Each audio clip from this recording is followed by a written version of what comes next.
பொதுவாக விநாயகருடைய வழிபாடு தடைகளை தகர்க்கும் அப்படின்றது நமக்கு தெரிஞ்ச ஒரு விஷயம். நமக்கு இருக்கக்கூடிய எவ்வளவு பெரிய சங்கடங்களா இருந்தாலும் அந்த சங்கடங்களை உடனடியாக தீர்க்கக்கூடிய சக்தியும் விநாயகர் பெருமானுக்கு உண்டு அப்படின்னு சொல்லலாம்.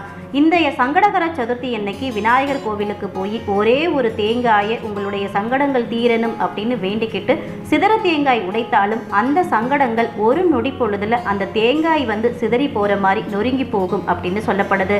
அனைவருடைய சங்கடங்களுமே சீக்கிரம் தீரணும் அப்படின்னா இப்ப சொல்ல போற இந்த ஒரு தீபத்தை நீங்க சங்கடகர சதுர்த்தி அன்னைக்கு உங்க வீட்டில் விளக்கேற்றி வழிபாடு செய்யலாம். அந்த தீபம் என்னன்னு பார்த்தீங்க அப்படின்னா விநாயகர் பெருமானுக்கு மிகவும் உகந்த ஒரு தீபத்தை உங்களுடைய வீட்டில் 3 முறை ஏத்தணும். மாதந்தோறும் வரக்கூடிய சங்கடகர சதுர்த்தி தினத்தன்னைக்கு இந்த தீபத்தை ஏற்றி நீங்க வழிபாடு செய்யலாம். தேய்பிரையில் வரக்கூடிய சங்கடகர சதுர்த்தி, வளர்பிறையில் வரக்கூடிய சதுர்த்தி தினம் அப்படின்னு 2 இருக்கு. சங்கடகர சதுர்த்தி அன்னைக்கு இந்த தீபத்தை